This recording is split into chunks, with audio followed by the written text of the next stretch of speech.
Bonjour Vincent Aboubakar. Bonjour Christophe.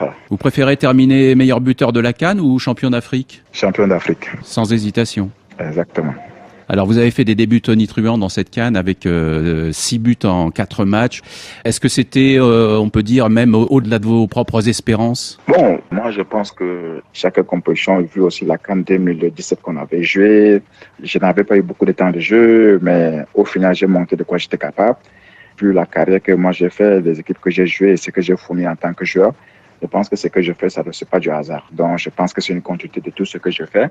Et quand j'ai des possibilités et qu'il y a un collectif qui est là, qui travaille super bien et que le groupe, tout se passe bien, je pense que chacun essaie un peu de s'exprimer et de montrer de quoi il est capable. Est-ce que vous pouvez nous décrire la sensation que ça procure de marquer en Coupe d'Afrique en tant que capitaine des Lions dans un stade où le public camerounais crée cette ambiance absolument assourdissante? Non, moi, honnêtement, le ressenti, il est pareil. C'est comme si je joue au club, tout ça, c'est le ressenti. Moi, il n'y a pas quelque chose de particulier, mais c'est juste la volonté et l'envie de gagner qui m'anime beaucoup. Et aujourd'hui, vous le savez, c'est non seulement moi, mais tous les joueurs qui sont là, ils ont ces responsabilités. On veut porter le Cameroun très haut.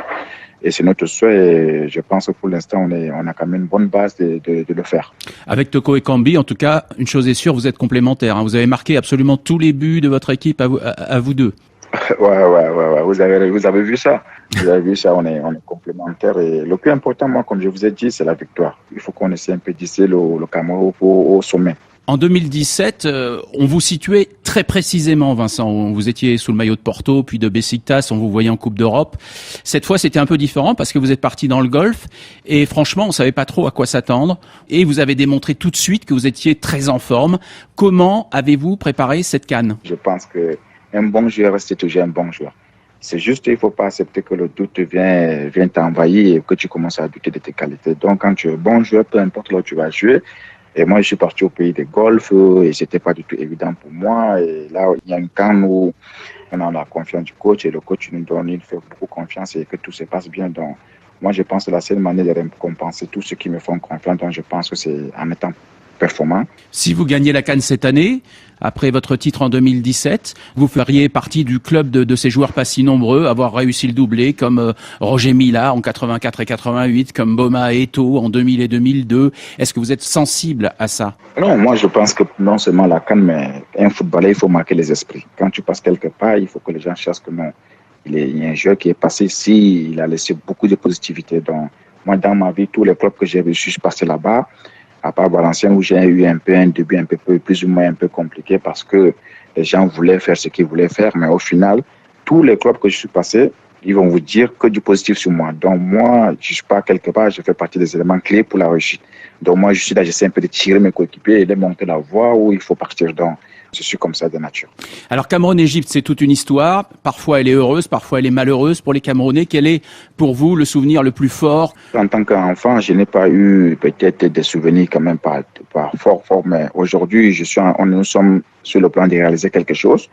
Quand tu es sur le terrain, tu te rends compte que tu as une grosse responsabilité et tu as besoin d'écrire une histoire. Et je pense que ces genre de matchs contre l'Égypte, ce sont des matchs où tous les joueurs aimeraient jouer, c'est encore en demi-finale. Donc c'est un match qui a beaucoup d'émotions. Il va falloir se contrôler, il va falloir jouer et livrer un bon match, c'est juste ça. On a tous en tête, bien sûr, la finale de la CAN 2017, que le Cameroun a gagné contre l'Égypte. Votre but venu d'ailleurs, c'est le genre de but qui marque une carrière, non? Non, c'est pas que ça marque une carrière. Moi, j'ai fait beaucoup de choses dans ma carrière.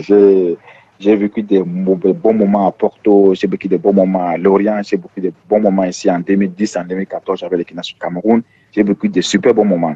Après, peut-être le but que j'ai marqué, comme c'était en finale, ça fait encore parler plus.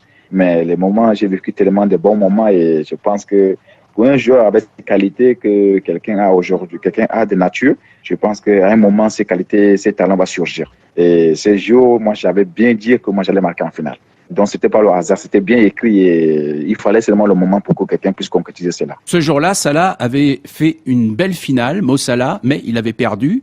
De la vie générale aujourd'hui, il est plus fort qu'en 2017. Comment vous le voyez, vous, personnellement? Personnellement, je le vois comme avant. Hein. Il fait une super bonne saison en Première Ligue. Il fait une bonne saison en Première Ligue et il aide aussi beaucoup son pays à avancer dans la compétition. Moi, il ne m'impressionne pas beaucoup. Moi, si un joueur m'impressionne, moi, je vais dire clairement parce que moi, je suis quelqu'un de honnête et moi, j'ai ma manière de voir les choses. S'il m'impressionne, je vais dire lui, il m'impressionne beaucoup. Mais moi, honnêtement, il m'impressionne pas beaucoup. Il m'impressionne pas beaucoup. C'est un bon joueur et il fait partie des classes. Aujourd'hui, c'est un joueur qui marque beaucoup, mais il produit pas énormément de trucs dans le jeu. Et il ne produit pas énormément de trucs dans le jeu. Bien sûr, il fait des bons trucs en première ligue parce qu'il y a une équipe qui est mise en place depuis des années. C'est un bon joueur. Moi, je qualifie, mais pas au niveau de certains joueurs, comme je peux dire Mbappé, et certaines qui sont vraiment au-dessus de tout ça là. Vous allez rejouer au stade d'Olembe pour la première fois depuis la bousculade meurtrière qui a provoqué une émotion considérable. Comment appréhendez-vous ce moment? Ouais, déjà, on avait parlé de ça au nom de l'équipe nationale. On avait adressé nos condoléances sur la fédération, aux familles victimes, tout ça. Et je pense que c'est un moment très triste et c'est un moment que personne n'aimerait vivre. Ce sont les gens qui sont venus pour nous supporter, pour nous amener le soutien, mais malheureusement, les choses ne sont pas passées comme il se doit. Donc, vraiment, on soutient la famille. On va continuer de soutenir la famille. On va continuer de les envoyer les pensées positives pour apaiser les âmes qui sont parties. Mais après, vous avez vu, ce sont des choses qui restent toujours gravées dans la mémoire. On va jouer pour ces gens qui sont partis. On va se battre, on va se donner à fond. Et on va sortir en étant vraiment vite.